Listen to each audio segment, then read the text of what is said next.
Bueno, en la clase pasada adelantamos un poco del tema de termodinámica. Vimos lo que, bueno, se mencionó lo que era un sistema abierto y sistema cerrado. Pero ahorita vamos a ver precisamente lo que es la tarea 8 que se vence dentro de 8 días, chavos. Y se mandaron 2 archivos, ¿sí? Se mandaron 2 archivos. Uno que se llama tarea 8 instrucciones.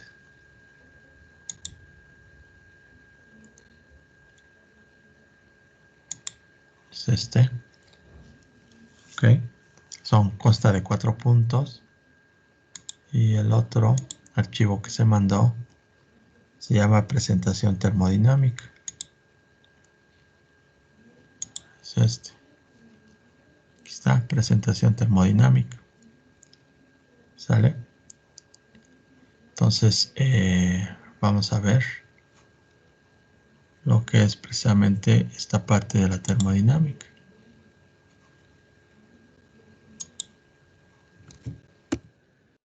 Más que aquí, quiero que se quite esto, permítanme.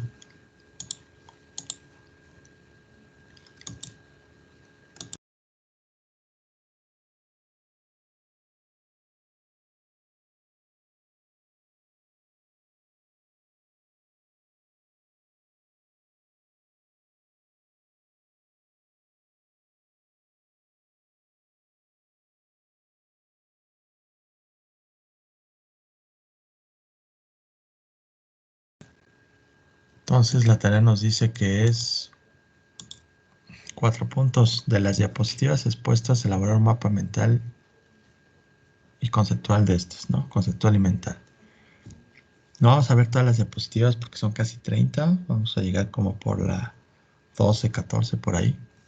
Pero tienen que hacer mapa conceptual y mental. Después definir lo que es termodinámica con sus propias palabras. Número 3, escribir la ley de la conservación de la energía. Y número 4, van a escribir 10 puntos que les parecieron importantes de la información expuesta en el tema de termodinámica. ¿Sale? Pero como les había dicho, hay que ver estas diapositivas.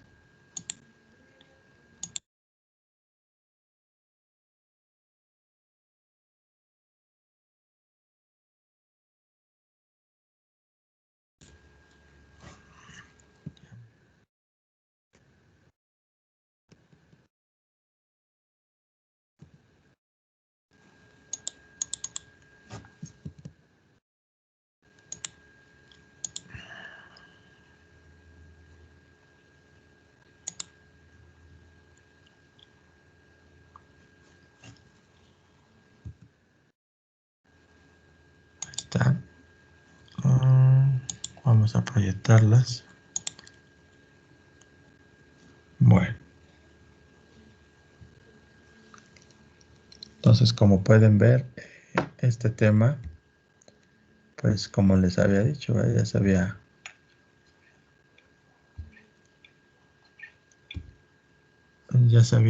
mencionado que era termodinámica.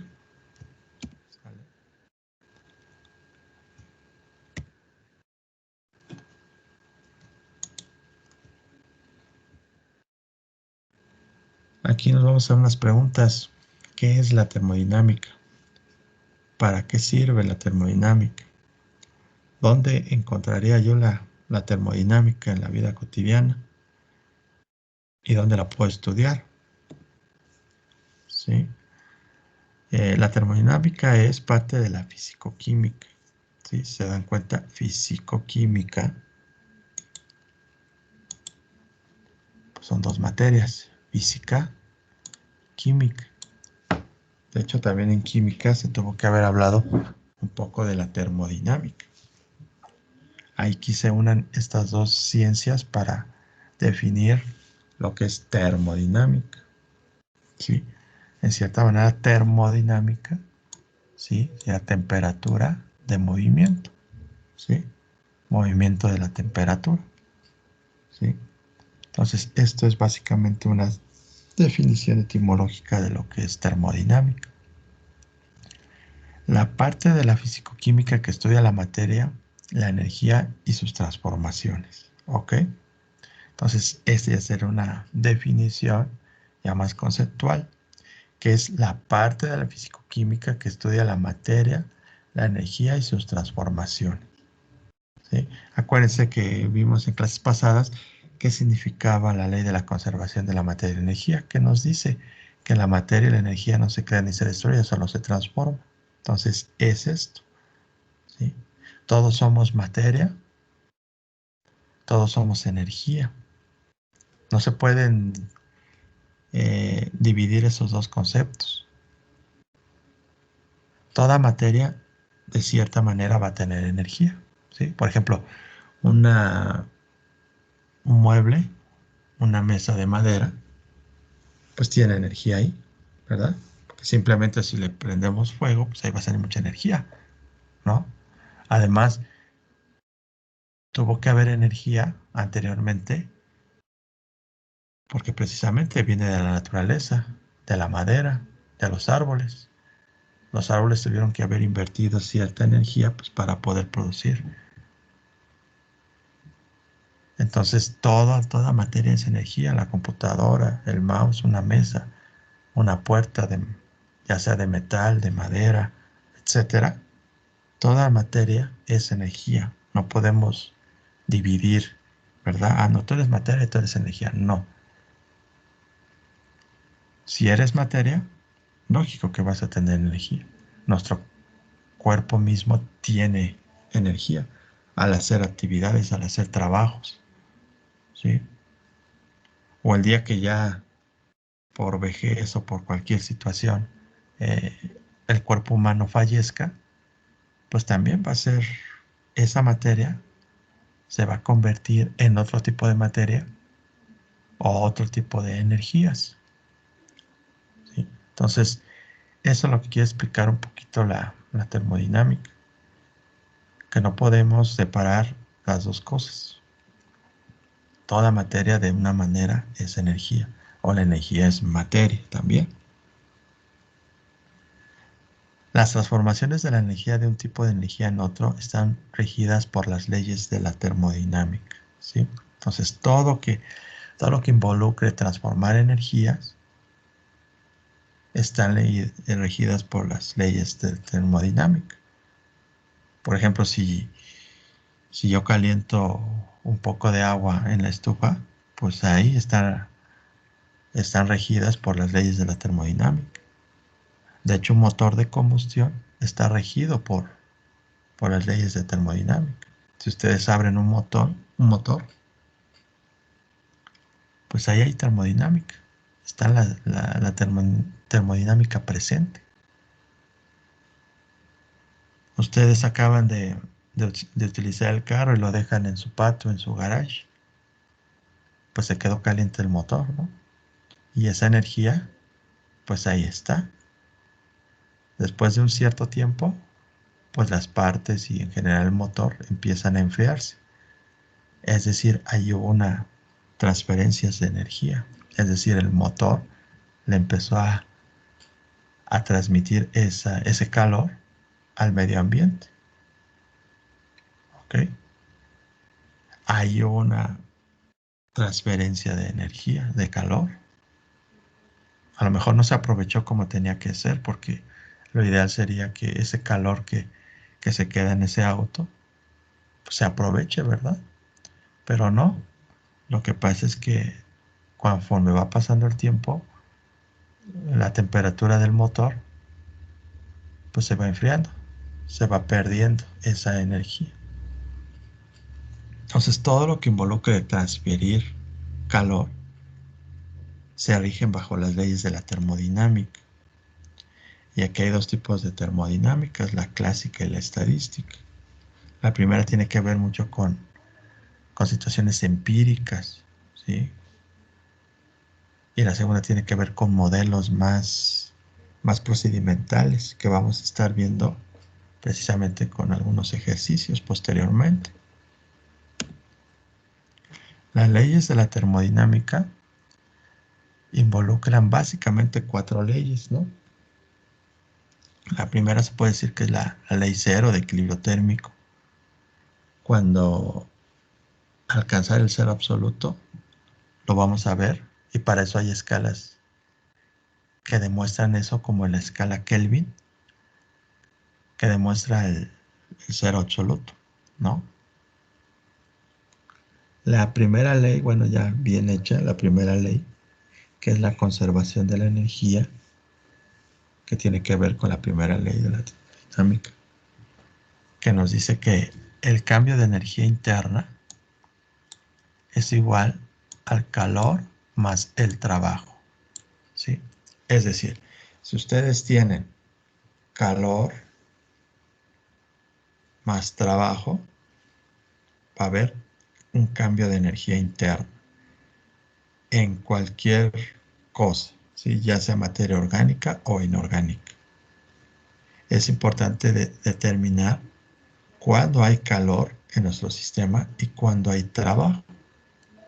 Generalmente, cuando hay calor y trabajo, generan energías.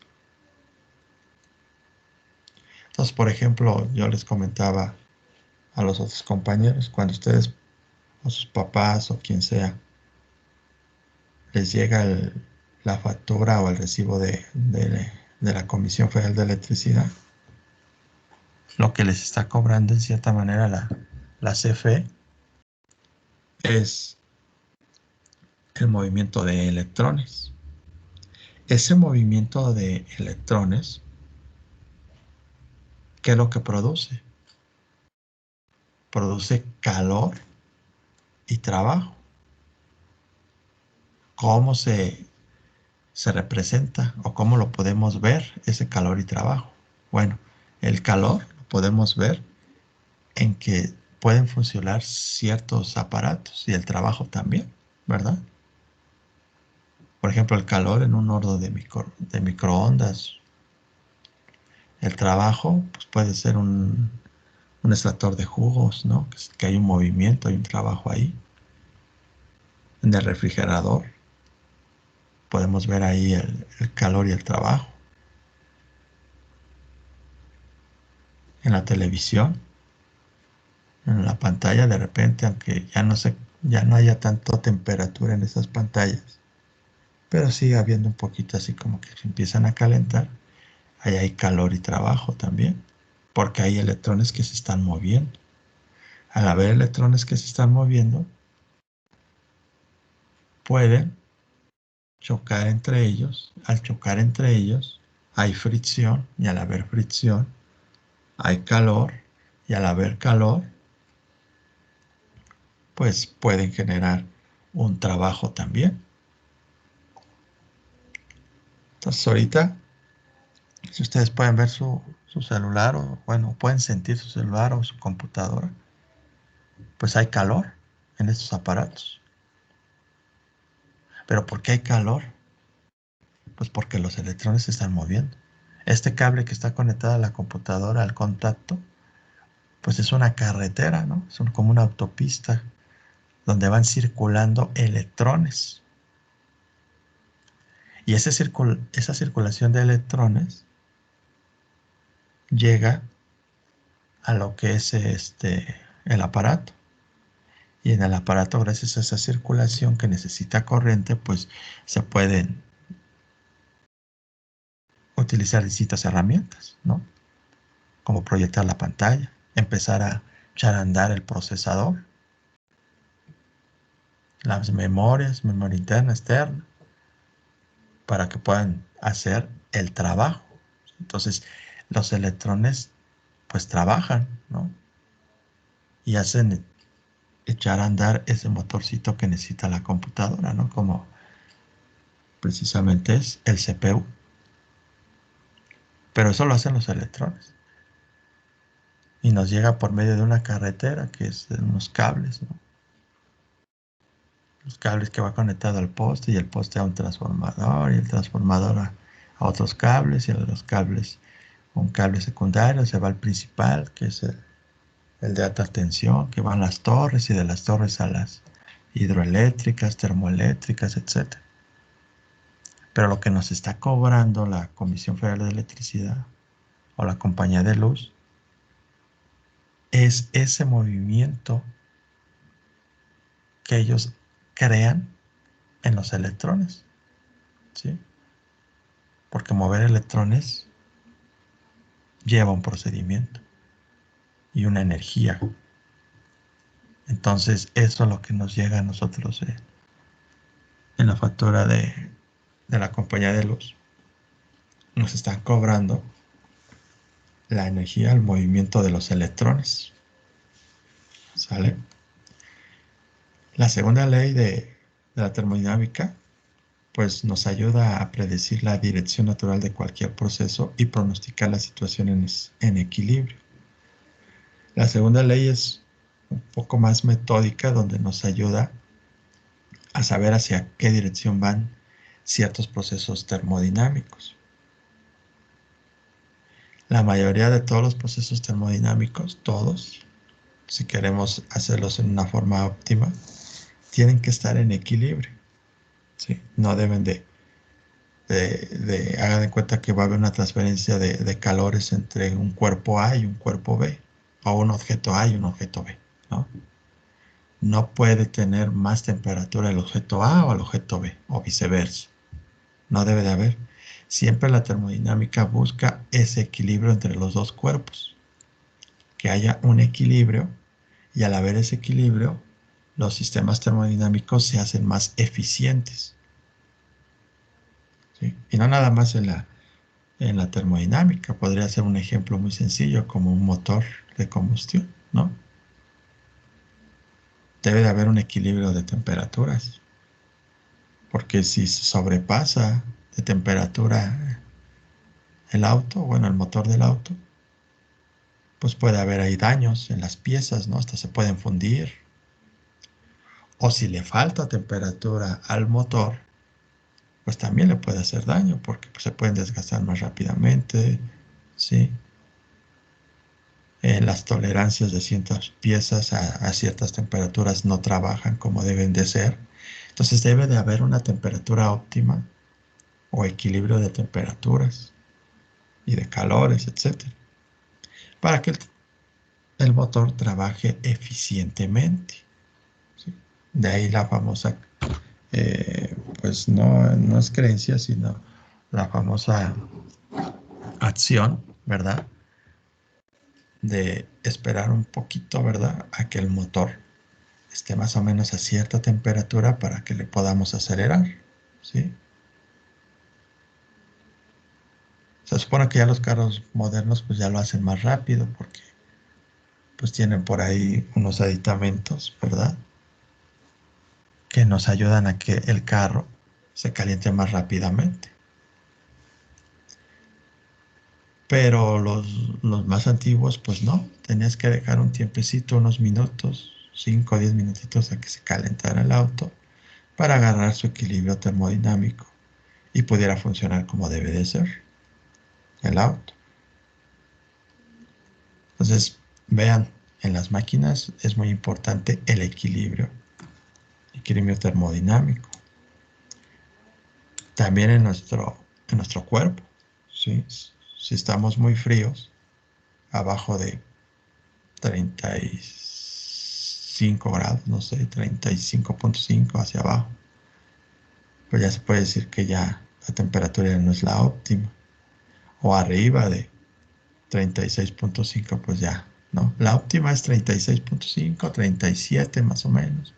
La temperatura corporal del cuerpo puede variar hacia arriba o hacia abajo de 36,5. Hay personas que pueden tener 35,5. Sí, son personas que a lo mejor es un poco, pues su temperatura es menor. Y hay unos más, hay unos menos, hay unos que sí son 36,5, hay unos que tienen 37. Varía más o menos un grado, ¿no? Pero también nuestro cuerpo busca precisamente el equilibrio térmico o termodinámico. La tercera ley nos dice que es de la ley de la entropía. que son sustancias puras y perfectamente cristalinas. Es cero, es el cero absoluto. Eso lo vamos a ver posteriormente. En nuestro planeta tenemos un cero absoluto, pero si nos vamos a otro planeta, va a haber otro cero absoluto, diferente, porque ahí hay otros materiales, hay otro tipo de compuestos y materias primas que su cero absoluto es diferente al de este planeta. Eso lo vamos a estar entendiendo posteriormente. Bueno, ¿dónde encontramos la termodinámica? ¿Sí? ¿Dónde la podemos encontrar? Pues la podemos encontrar en nuestra casa, ya les había dicho, ¿verdad? En ciertos aparatos eléctricos. Ahí está la termodinámica. ¿No Los serían todos los lugares que tengan calor? en todos los que, perdón, hogares que tengan Los calor. lugares que tengan calor. Sí, porque pues ahí tienes tu calefacción, ¿no? Esa es una parte también. Pero no nada más en el calefactor o en el clima que les llaman en otros estados, ¿no? También puede ser en los aparatos eléctricos, ¿verdad? Como decir una sandwichera, ¿no? Como puede ser una waflera, puede ser un horno de microondas, puede ser el mismo refrigerador que ahí utiliza distintos procesos termodinámicos o transferencias de calores que hace que los alimentos se enfríen, ¿no? Ahí es a la inversa, pero también ahí hay termodinámica. Entonces en la casa pues es infinidad de aparatos que nos ayudan a tener ahí pues la termodinámica aplicada, ¿no? Transferencias de calores, ¿no? Porque precisamente lo que dice su compañero, sí, puede ser un, calefa- un calefactor, ¿no? Pero ahí lo que está haciendo es transferir ese calor a la casa en general. Pero, por ejemplo, una sanduchera, una waflera, un horno, pues no transfiere el calor a la casa, sino lo transfiere al sándwich, ¿no? Al waffle o a las palomitas, no sé, ¿sí? Ahí también hay transferencia de calor. O sea, la termodinámica es básicamente la transferencia de calor de un cuerpo A un cuerpo B, ¿sí? O a uno más, de más caliente a más frío. También lo podemos ver en la oficina, ¿verdad? Pues ahí están las computadoras, ahí se calientan los aparatos, ¿verdad? Hay transferencia de electrones ahí. En las impresoras, etcétera. En el mismo clima que puede haber en las oficinas, ¿sí? O en los bancos cuando ustedes entran, pues hay clima, ¿no? ¿Sí? Ahí a pesar que afuera hace más calor y se meten al banco y hace más frío, o bueno, la temperatura está agradable, ahí también aplica la termodinámica. Pero el proceso sí es inverso, ¿ok? En la escuela pues igual, tenemos infinidad de aparatos que nos ayudan a ver pues, qué es la transferencia de calor, ¿no? También se me pasaba, por ejemplo, que el boiler es muy importante, ¿no? Hay una transferencia de calor ahí. Y el sistema es semiabierto, porque acuérdense que hay dos sistemas, sistema abierto y sistema cerrado. Entonces también ahí precisamente actúa la termodinámica en el transporte igual, ¿sí? Por lo que habíamos platicado, en los motores de combustión. Ahí se aplica la termodinámica. De hecho, si no existiera la termodinámica, pues el auto tuviera muchas deficiencias. O se calentaría mucho, o se enfriaría mucho, sus partes se fundirían, se desgastarían rápidamente, ¿sí? Etcétera. Todo lo que le puede pasar a un motor por temperaturas extremas. En la industria, pues también, para generar gasolinas. A partir del petróleo se generan gasolinas, ¿sí? Han de cuenta que aquí entra el petróleo, aquí entra el petróleo hasta abajo del plato, por medio de un calentamiento de distintos puntos de ebullición, va saliendo distintos componentes, ¿sí? hasta llegar a la gasolina, hasta arriba, que es uno de los puntos de ebulliciones más ligeros. Aquí hay gasolina, ¿sí? Pero anteriormente ya hubo diésel, anteriormente ya hubo otro tipo de combustibles como el de los aviones, turbocinas, etcétera, gasóleos, combustóleos, aceites y asfaltos, ¿sí? Entonces, ¿qué entra como materia prima en la industria? Petróleo. Salen primero los asfaltos, que son los más pesados. Después salen ¿cómo se llama? Los distintos combustibles, como puede ser el combustóleo, aceites. Después salen turbocinas, diésel y al final salen gasolinas. Entonces, aquí hay una transferencia de energía, una transferencia de energía tremenda por medio de platos de destilación. ¿Ok? Y el último, que es gas LP, que utilizamos nosotros en nuestras casas, ¿verdad? Para el boiler, para distintos procesos, para calentar el agua de las tuberías, ¿no? De nuestra casa. Pero vean, aquí también hay una transferencia de energías, ¿sí? En la industria. En el campo igual. El campo se necesita pues, para hacer el riego, para sembrar, para cosechar, etcétera. Se necesitan distintos componentes termodinámicos.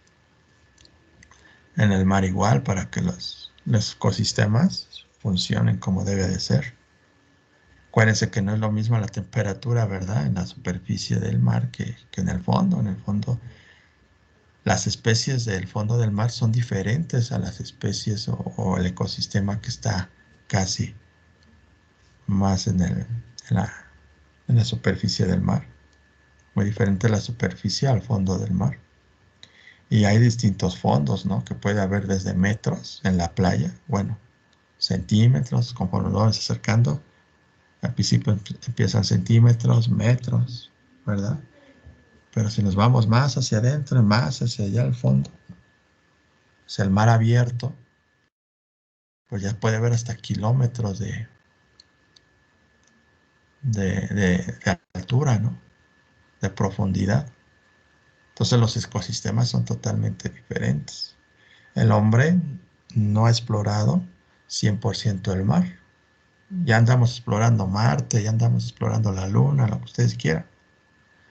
Pero pues todavía ni siquiera exploramos al 100% el fondo del mar. ¿Por qué? Porque no hay aparatos que soporten esa presión cuando bajan. De hecho, Sí, adelante. estábamos creo, 30 o 20% del mar, o sea, solo conocemos esa parte del 100. Y efectivamente hemos explorado muy poquito, ¿no? Todavía ni siquiera conocemos toda la fauna del mar que hay. Entonces, sí es importante entender que ahí la termodinámica se aplica diferente, porque ahí en el fondo del mar ya no llega los rayos del sol así a como da, ¿no? Al 100%. Pues ahí es otro tipo de cómo se deben de calentar las especies, pues a veces es por erupciones volcánicas en el mar. Se calienta un poquito el agua porque en el fondo del mar pues todavía hay volcanes que están haciendo erupciones. Entonces ahí algunas especies pueden obtener ese calor de esas erupciones. A diferencia de las de superficie, que en la superficie, pues sí, directamente el sol calienta esas especies, esos ecosistemas y pueden vivir. Acuérdense que un ser vivo pues necesita cierta temperatura para poder vivir. Entonces también pues, en la Tierra pues lo más, ¿no? En la Tierra los volcanes, el sol, etcétera, pues ahí se aplica la termodinámica y en muchos procesos más. En el espacio pues las estrellas, ¿no? Nuestro sol es una estrella que precisamente transfiere la temperatura a otros cuerpos celestes, ¿no? Y en el universo, pues hizo una serie de conjunciones de estrellas que hay una transferencia de calor ahí. Cuando el ser humano envía al espacio telescopios espaciales como el Hubble, es un telescopio muy famoso porque ha explorado muchos espacios de nuestro sistema solar y otros más. Pues ¿cómo funciona? Pues no funciona. Imagínense si fueran los telescopios o los satélites como un auto, que tuvieran que tener un motor ahí y un tanque de combustible, pues no sería tan factible. Lógicamente no se podría hacer. Lo que se tiene que hacer en un satélite o telescopios espaciales es aprovechar la energía del Sol, la termodinámica del Sol, por medio de fotoceldas aquí. Estas fotoceldas se cargan, ¿sí?, eléctricamente, al cual van conectados la mayoría de las veces a un motor eléctrico pequeñito, pero funciona. Los motores eléctricos duran muchísimos años sin mantenimiento, a diferencia de los motores de gasolina, ¿no? Que sí se tienen que estar dando sus mantenimientos más frecuentemente, ¿no? Por ejemplo, en un auto nuevo de agencia, mínimo cada 6 meses tienes que estarle haciendo su servicio para que cumpla la garantía, ¿no? Pero en un motor eléctrico, los mantenimientos pues son mucho más largos, ¿sí? Hay motores que pueden durar hasta 10 años sin ningún mantenimiento. Yo tuve por ahí una bomba de agua y casi nunca le hice mantenimiento. Una vez se lo hice una vez cada 5 años y luego los otros 4 años y así, ¿no? Ya hasta que ya después de unos 15, 20 años que ya no funcionaba ya esa bomba, pues ya le tuve que cambiar, ¿no? Comprar otra. Pero ¿a qué voy? A que los motores de combustión, su mantenimiento es muy largo y además tienen menos piezas. Es más complicado armar un motor de gasolina, de diésel, etcétera, que un motor eléctrico. Un motor eléctrico tiene menos piezas que un motor de combustión. Entonces, por eso, lógicamente, la NASA y todas las agencias espaciales, pues no van a meter un motor de gasolina en los satélites o los telescopios, ¿no? Además de que tendría que tener un super tanque de gasolina, ¿no? Para que, por ejemplo, los telescopios llevan años en el espacio sacando fotos y nos lo mandan a la Tierra, ¿no? Por eso sabemos de otros tipos de planetas, otras galaxias, etcétera, otros sistemas solares, porque están años ahí funcionando. ¿Y cuál es su combustible principal? Pues el Sol. Entonces, es esa parte de logística que utiliza la NASA para poder tener sus telescopios funcionando. Aquí vamos al lenguaje termodinámico como hay lenguaje matemático, o en el caso de autotrónica, el lenguaje de automotriz, ¿verdad? También hay un lenguaje, pero también en la termodinámica hay un lenguaje, ¿sí? Y precisamente el lenguaje termodinámico nos marca los sistemas alrededores del universo. Es muy importante las paredes, las fronteras que hay en la termodinámica. Como les decía, un ejemplo bien sencillo, ¿no? El calentar agua en la estufa. Ahí tiene que ver y es muy importante cómo se va a calentar el agua, qué tan rápido se va a calentar el agua o qué tan lento se va a calentar el agua. Depende mucho de qué, de sus paredes o fronteras, ¿sí? Lógicamente tenemos que ponerle una pared que conduzca a la electricidad, porque si le ponemos una frontera o una pared que no conduce, perdón, dije la electricidad, el calor, perdón, que conduzca al calor, pues no se va a poder hacer una transferencia de calor efectiva, ¿vale? Lógicamente, eh, pues el instrumento es de metal. ¿Por qué de metal? Pues porque transfiere el calor de una forma efectiva, Entonces, la mayoría de todo, cuando ponemos a calentar algo, agua en nuestra estufa, pues es de metal, ¿verdad? El plástico, pues no, en primer lugar, pues no, su comportamiento químico no es el adecuado, se va a deshacer o se va a quemar, etcétera, ¿verdad? Entonces, lógicamente, ahí es muy importante que las paredes sean de una forma de calidad para que puedan transferir ese calor. Y tienen que ser con distintas características como pueden ser rígidas, flexibles, diatérmicas, adiabáticas y oporosas, ¿no? Rígidas, pues que no se deformen, ¿no? Que sean duras, etcétera, ¿no?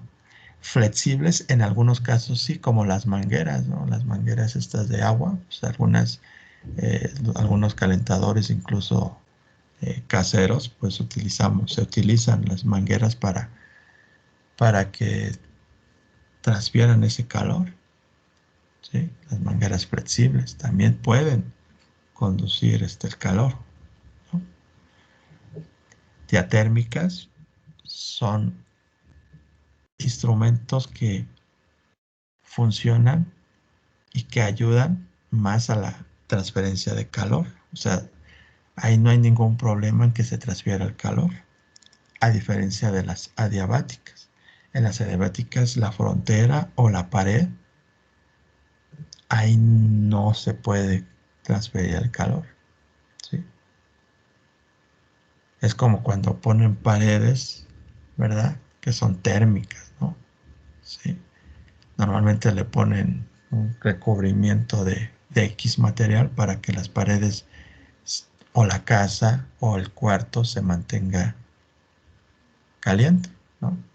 Entonces puede decir que esa pared es un poco adiabática, ¿no? O otro ejemplo puede ser que sea una hielera. Las hieleras también tienen un proceso adiabático que afuera en el ambiente puede haber 35 grados a lo mejor, o sea, hace mucho calor. Y en su interior de la hielera pues puede estar a 5 grados, ¿no? Dependiendo cuánto hielo le hayamos puesto ahí, ¿no? O a 10 grados, no sé, 12 grados. En una hielera, en cierta manera, es una pared o una frontera adiabática. Adiabática es que no hay transferencia de calor o muy poca transferencia. Son como aislantes. Pues también tienen que ser porosas porque algunas paredes, para que pueda haber fluido de calor o temperatura, pues esos poros por ahí pasa la temperatura, ¿no? Si no son porosas, pues no. Entonces, tarde o temprano el plástico, por más que sea un poco adiabática, pues tiene poros muy, muy pequeñitos, pero ahí están.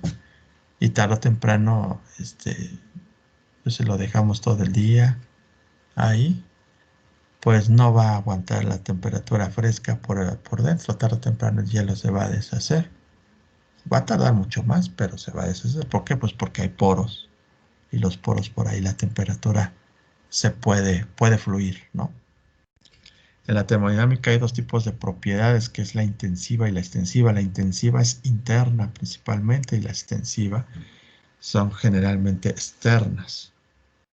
La intensiva es como la densidad, es la densidad, ¿sí? No es lo mismo la densidad del agua que la densidad del aceite, son diferentes, ¿sí? La presión en un auto, ahí se aplica mucho la presión y la temperatura, ¿verdad? ¿Por qué?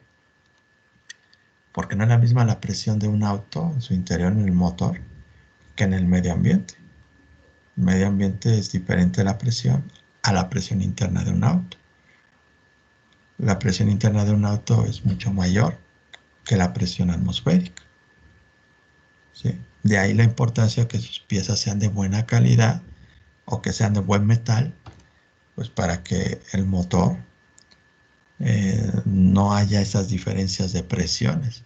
Si hay una diferencia de presión, pues pierde fuerza, pierde caballaje, ¿no? Y de repente una pendiente, pues no la puede subir bien el motor porque pues por ahí está la presión fallando en el motor. Normalmente cuando una persona siente que su auto ya no tiene buena potencia y va con el mecánico y el mecánico le tiene que checar bien la presión interna, cómo está funcionando, ¿no? Aparte, pues también de la temperatura, etcétera, otro tipo de situaciones, ¿no? Pero generalmente la presión, ¿cómo está? Entonces, es una propiedad intensiva, hablando de motor de combustión. Pero hablando en nuestro cuerpo, pues también es muy importante, ¿no? Por ejemplo, la densidad de nuestra sangre, ¿no? Muy importante saber si está muy espesa o muy líquida, ¿no? Si está muy espesa, hay que tener cuidado porque nos puede dar un coágulo por ahí, ¿no? Un coágulo que se puede formar a lo mejor en la pierna y precisamente puede viajar, puede llegar hasta el cerebro y ahí sí, ya fuimos, ¿no? Entonces hay que tener cuidado. Para eso hay anticoagulantes, etcétera, etcétera, alimentación correcta, etcétera, ¿no? También la presión es importante en nuestro cuerpo. Nuestro cuerpo, una presión normal debe estar 120-80, ¿no? Si una persona tiene 69, 70, de la más bajita, ¿no? Permítame.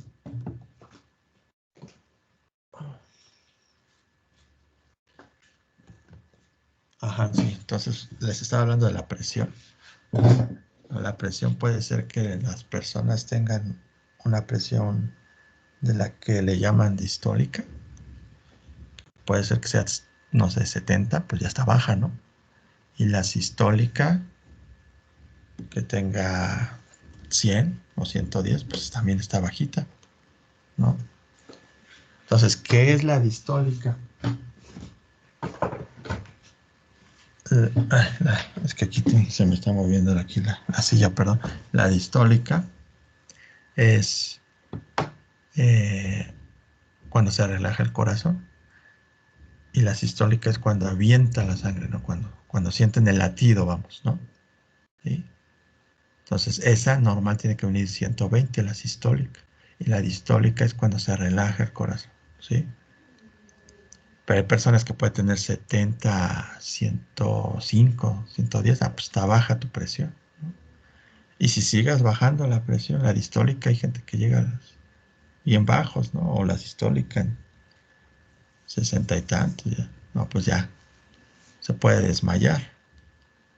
O todo lo contrario, ¿no? Si tiene arriba de 90 en distólica y sistólica 130 o arriba, pues ya tiene la alta presión y empieza a doler la cabeza y se marea, no sé qué situaciones, y hasta puede tener un infarto, porque el corazón está trabajando mucho, pero no puede mover ese líquido que es la sangre, ¿no?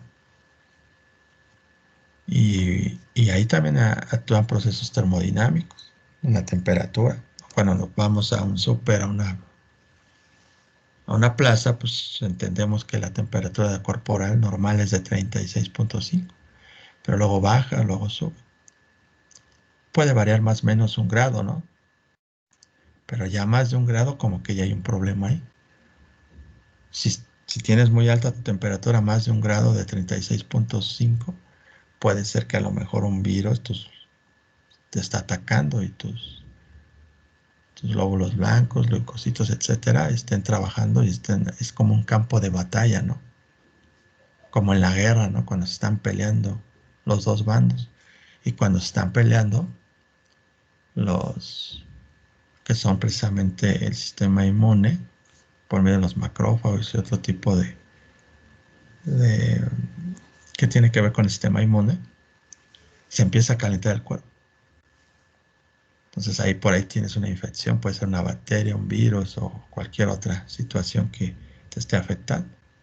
O cuando baja mucho tu temperatura, pues a lo mejor ahí tu sistema hormonal, tu tiroides anda fallando. Entonces, aquí lo importante, tanto en procesos termodinámicos, en la industria, en los autos y en nuestro cuerpo, lo importante es alcanzar el equilibrio, que ahorita lo vamos a ver. Las propiedades extensivas, pues es la masa, el peso. cantidad molar en química, cuando vemos cantidades de, sobre todo en el laboratorio, vemos los moles. Volumen, que tiene que ver también con la extensiva. Cuando ustedes cargan cierta cantidad de gasolina en su tanque, pues es una propiedad extensiva. No es intensiva, sino es extensiva. Capacidad térmica. Distintos cuerpos y distintos procedimientos, tanto termodinámicos, tienen capacidades térmicas, como por ejemplo el metal. El metal del auto debe tener una capacidad térmica óptima para que si el motor se llega a calentar de más, las partes no se empiecen a fundir y se descomponga el auto, ¿verdad? Deben tener buena capacidad térmica ciertas partes del motor. Igual, por ejemplo, estos plásticos de la computadora, porque la computadora también se calienta, debe tener una cierta capacidad térmica el plástico, pues para que no se funda, no se deforme el plástico, ¿no? Las primeras computadoras yo me acuerdo que luego salían mal, defectuosas de la batería, y se calentaba mucho la batería, y pues no estaban diseñadas esas computadoras para que las baterías se calentaran tanto, y llegaban hasta explotar, igual que los celulares, ¿no? Hay unos celulares, sobre todo chinos, que llega a pasar esa parte. U, como les había dicho, es la energía interna de cada cuerpo, H, que es la entalpía, y S, que es la entropía. Son unidades termodinámicas que posteriormente vamos a definir, ¿sí? Y son muy importantes, ¿sí? Pero ahorita nada más con que sepan que existe la entalpía y la entropía. Energía libre, hay dos tipos de energías, ¿sí? La I y la G. El lenguaje termodinámico nos habla de un sistema que involucra cuatro factores que son energía, calor, temperatura y trabajo. Son muy importantes estos cuatro. Van de la mano. No puede haber trabajo si no hay energía. O no hay temperatura si no hay energía. O no hay temperatura si no hay calor. O si no hay trabajo si no hay calor. Todas van de la mano y están relacionadas unas con las otras. ¿Sí? Es un sistema, el famoso sistema termodinámico. Continuando con el lenguaje termodinámico, hay algunas expresiones que no son tan correctas cuando decimos, ¿verdad? Ciertas expresiones, ciertas aseveraciones, y a veces no son tan correctas. Y se pueden interpretar en el lenguaje termodinámico de otra manera. ¿Ok? ¿Sí? Y estas son, ¿ok? Está haciendo o tengo mucho calor, ¿no? Ni tengo, ni tengo, ni hace calor. ¿Sí? Bueno, tú crees que está haciendo calor porque en cierta manera tienes calor, ¿sí? Pero en otro sistema, que puede ser otra persona, porque otra persona es otro sistema termodinámico. Yo soy un sistema termodinámico, pero otra persona, otro profe, ¿verdad? Tiene otro sistema termodinámico diferente al mío. Yo a lo mejor estoy diciendo que hace calor y tengo calor, pero el otro sistema termodinámico, que puede ser otro profesor, pues a lo mejor él no siente calor, ¿sí? Él no siente calor, él no está diciendo que está haciendo calor. ¿Por qué? Porque los sistemas termodinámicos somos diferentes, ¿sí? No es lo mismo el sistema termodinámico de un motor de combustión de gasolina a un motor diésel, ¿verdad? Sus temperaturas son diferentes, su termodinámica es diferente, ¿ok? A eso se refiere. También parte con la temperatura, ¿no? Que a veces decimos, eh, creo que tengo temperatura. Bueno, pero todos podemos tener temperatura, ¿no? La expresión correcta sería, pues tengo 40 grados o 39 grados. Eso ya se entiende en termodinámica, que la temperatura de tu sistema termodinámico, que es tu cuerpo, está muy elevado. Pero si tú te expresas al decir que tengo temperatura, pues el sistema termodinámico no interpreta así, ¿sí? Porque todos los sistemas termodinámicos, hasta los cadáveres, tienen temperatura, podría ser. Algo más bajita, pero la tienen. Entonces hay que saber interpretar el sistema o el lenguaje termodinámico, ¿sí? ¿Y comparado con qué? ¿Sí? Tú puedes decir que tu casa está muy caliente, ¿sí? Bueno, ok, a lo mejor está, cuando hace mucho calor, es que en mi casa los cuartos están muy calientes. Bueno, para ti está caliente, pero en el sistema termodinámico, pues hay otros sistemas que son más calientes, ¿no? Entonces, ¿comparado con qué está caliente tu casa? Si lo comparas con un motor de combustión, pues no está caliente tu casa, ¿no? Son expresiones que a veces son muy subjetivas y no son tan objetivas. Y así son infinidad de expresiones que tenemos acá, ¿verdad? Sí. Por ejemplo, aquí dice, el termómetro indica 40 grados. ¿Eso es frío o caliente? Bueno, como es termómetro, pues puede ser un termómetro para las personas o puede ser un termómetro para para una planta química, porque en una planta química hay infinidad de instrumentos de medición, entre ellos es el termómetro. Y si el termómetro indica 40 grados en una empresa, en una planta química, puede ser que a lo mejor esté muy frío, porque para producir plásticos con 40 grados no la hacemos, ¿verdad? Necesitamos mucha temperatura para producir plásticos o polietileno. Entonces, de ahí viene la pregunta, ¿eso es frío o eso es caliente?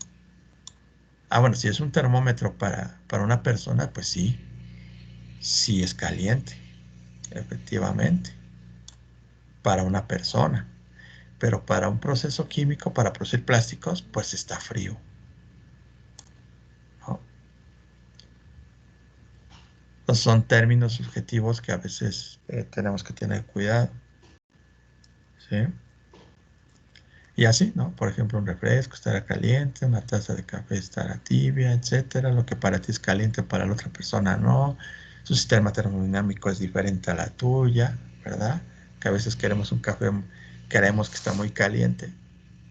No, está muy caliente, ¿no?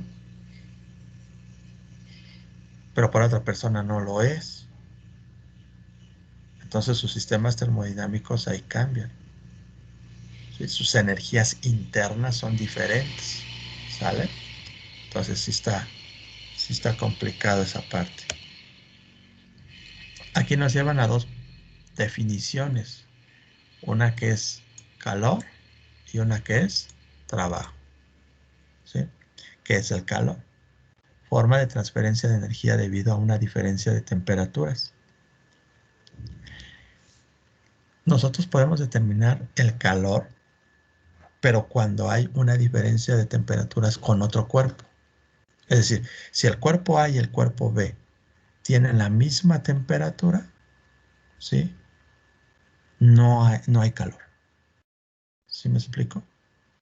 En cambio, el cuerpo A y el cuerpo B tienen una temperatura más alta uno y más baja el otro, ahí sí hay calor. ¿Ok? Cuando hay diferencia o transferencias de energías o diferencias de temperaturas, se puede decir que ahí sí existe calor.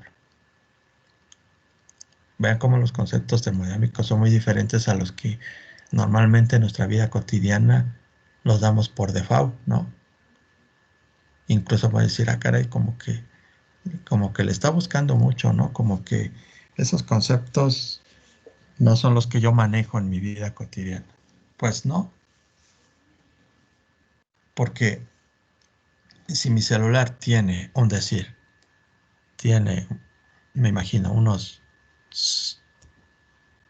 20 grados, y mi computadora tiene 30 grados, y los dos los pego, los junto, hago la famosa pared o frontera termodinámica, ahí puede ver que sí hay calor. ¿Por qué? Porque uno está a 20 grados, el celular, y la computadora a 30 grados. Ahí va a haber una diferencia de temperaturas y se van a transferir las energías. Ahí yo puedo decir que termodinámicamente hay calor. En cambio, si yo tengo mi celular que tiene 20 grados y la computadora también tiene 20 grados, ahí no hay calor, porque no hay transferencia de ¿qué? De energía. Que los dos están a 20 grados. Aunque los junte, los pegue los dos y los ponga en la pared, en la frontera termodinámica, no hay calor, porque no hay O sea, diferencia de ¿qué? De temperatura. Dígame, adelante. y por ejemplo, para hacer calor, si yo me pongo una chamarra, ¿estoy haciendo calor o cómo es ahí? A ver, ahí, por ejemplo, usted, dependiendo cómo esté el clima, ¿no? Supongamos que el clima está frío, ¿no? Estamos en invierno, no sé. Pues usted se pone una chamarra. Lo que usted está haciendo es acelerar su metabolismo para que empiece a usted mismo a generar su propio calor, ¿sí? Y ahí se puede decir, bueno, al principio hay calor. ¿Por qué? Porque usted tiene una temperatura, supongamos que tenía 36 grados, ¿sí? Y el medio ambiente está a 15 grados, ¿sí? Porque hay frío. Bueno, 10 grados, ¿no? Suponga que si hay algo de frío, ¿no? Y es invierno. O sea, la temperatura de la ciudad está a 10 grados y usted tiene 35 grados. Ahí hay calor. Porque el cuerpo A, se puede decir que es usted, y se puede decir el cuerpo B, que es el ambiente, el aire, etcétera. Hay una diferencia de temperaturas. Al haber una diferencia de temperaturas, ¿sí? ¿Qué es lo que pasa? Hay una transferencia de energía. Entonces se puede decir que sí hay calor aquí. Pero ¿qué es lo que pasa, verdad? Si usted está a 36 grados y el ambiente está a 36 grados, o sea, está en la playa, supongamos. Normalmente esas temperaturas, ¿no? Del trópico, hay 36 grados. Los dos están a la misma temperatura. Ahí no hay calor, ¿ok? ¿Por qué? Pues porque los dos no hay diferencia de temperatura. Lógico que no va a haber transferencia de energía, ¿sí? ¿Ok? Pero lo que usted se refiere, por ejemplo, dice, bueno, pues es que yo tengo frío, ¿no? Y porque estoy a 36. Mi temperatura es 36 y el ambiente está a 10 grados. Me pongo una chamarra, es un instinto natural, ¿no? ¿Por qué? Pues porque nuestro cuerpo no puede funcionar abajo de 35, 30 tantos grados, pues ya sentimos mucho frío, ¿no? Ya está muy lógico, es un instinto el ponerse una chamarra. El mantenerse a 36, 37, 37.5 grados es normal, me pongo la chamarra y ya estoy en mi temperatura, ¿sí? Pero si no me hubiera puesto la temperatura, digo la chamarra, estuviera todavía perdiendo más temperatura, más temperatura. Yo estaría dándole calor al ambiente, porque yo estoy más caliente que el ambiente, ¿no? El ambiente está a 10 grados y yo estoy a 36. Si no me pongo la chamarra, yo le estoy cediendo esa temperatura de más al medio ambiente. Y estoy haciendo una transferencia de calor, ¿ok? Por medio puede ser conducción o convección o radiación, dependiendo. Cada cuerpo, en este caso, pues es conducción, ¿sí? Lo que yo quiero que entiendan es que cuando hay un cuerpo A y un cuerpo B a distintas temperaturas, hay calor. Cuando el cuerpo A y el cuerpo B no hay, o sea, tienen la misma temperatura, no hay calor. No hay una transferencia de calor efectivo. Bueno, no hay, porque pues los dos, como les decía, el celular tiene 20 grados, la computadora tiene 20 grados, los juntamos, los pegamos los dos. No va a haber calor ahí porque las dos tienen 20 grados, ¿sí?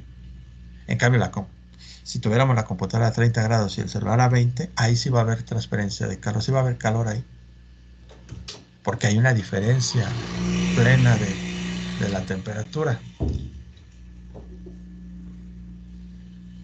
Y esto nos lleva a otro concepto que es el trabajo.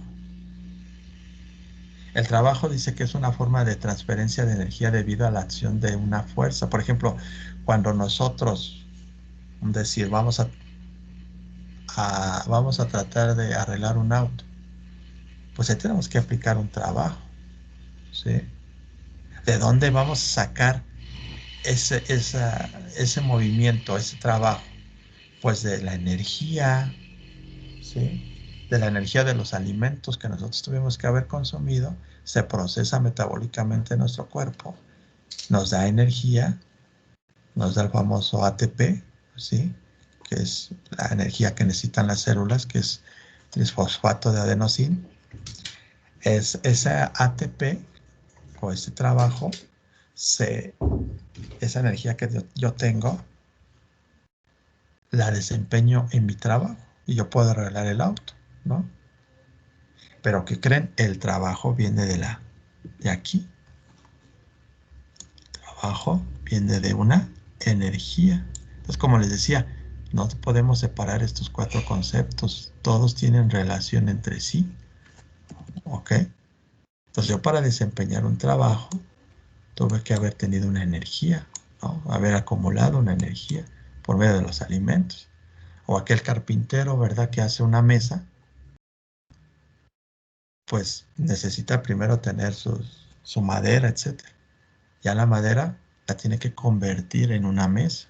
Para eso tuvo que haber tenido una energía previa, ¿sí? Que a su vez se transcribe en distintos trabajos, que puede ser un trabajo mecánico, un trabajo de expansión o un trabajo eléctrico.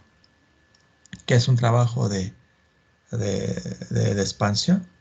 Pues es el movimiento, mecánico también, ¿no?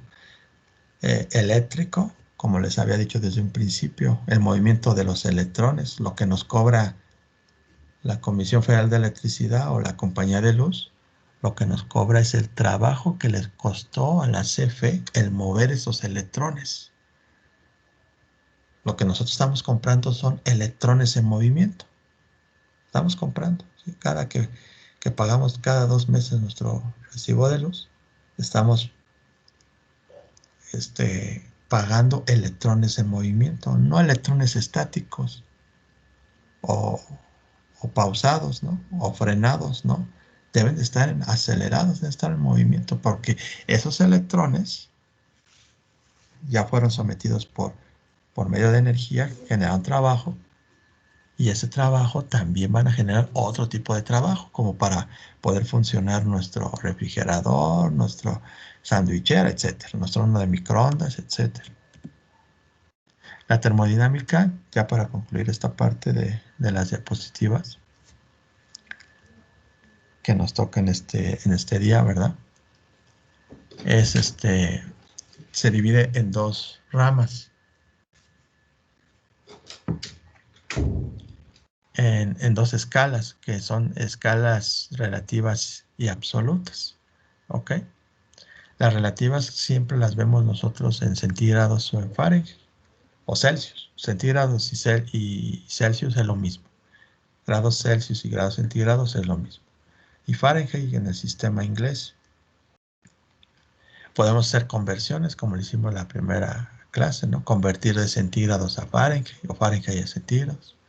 Pero también podemos hacer conversiones a unidades o escalas termométricas o de temperatura en Kelvin y Rankine, que son escalas absolutas.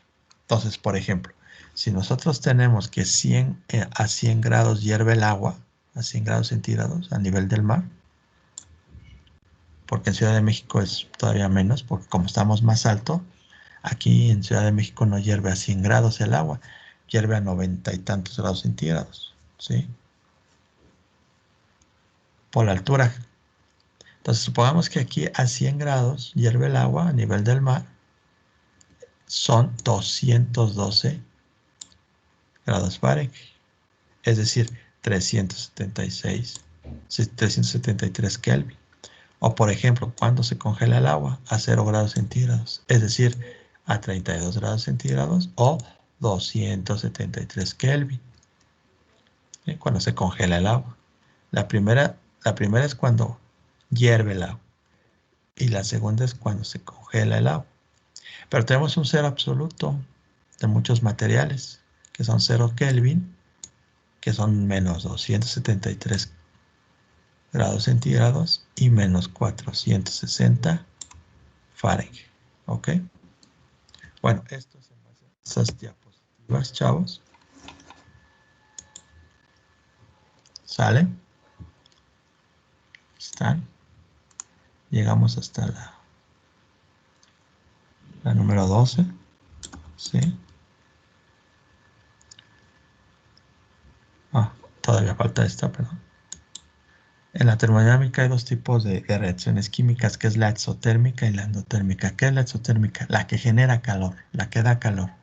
Como pueden ser juegos artificiales, ¿verdad? El calentar algo, ¿verdad? Aquí está muy chistoso. Poner nuestros bombones aquí a calentar, aquí, ¿verdad? Esa sería la exotérmica. La gasolina es un proceso exotérmico. Nuestro motor eléctrico es exotérmico. ¿Por qué? Porque genera calor. Después de usar el carro, generó calor. Es un proceso termodinámico exotérmico. En cambio, los endotérmicos es todo lo contrario, ¿verdad? Son los que absorben calor. ¿Sí? Aquí tenemos como un día en la nieve, ¿sí? Como el agua, ¿sí? Cubitos. O pues ponemos a enfriar una botella, ¿no? Esa es una reacción endotérmica, ¿sale? Es decir, eh, ceden un poco más de calor que los otros, ¿no? Pero bueno, eso ya posteriormente lo vamos a estar analizando un poquito más. Todavía falta más diapositiva, la vamos a ver la próxima clase. Y pues es esto, chavos. No sé si hay alguna duda con lo que van a hacer con su tarea, compañeritos. Dudas, comentarios, aclaraciones. Pues creo que no, profe. ¿Alguna participación que quieran tener ustedes?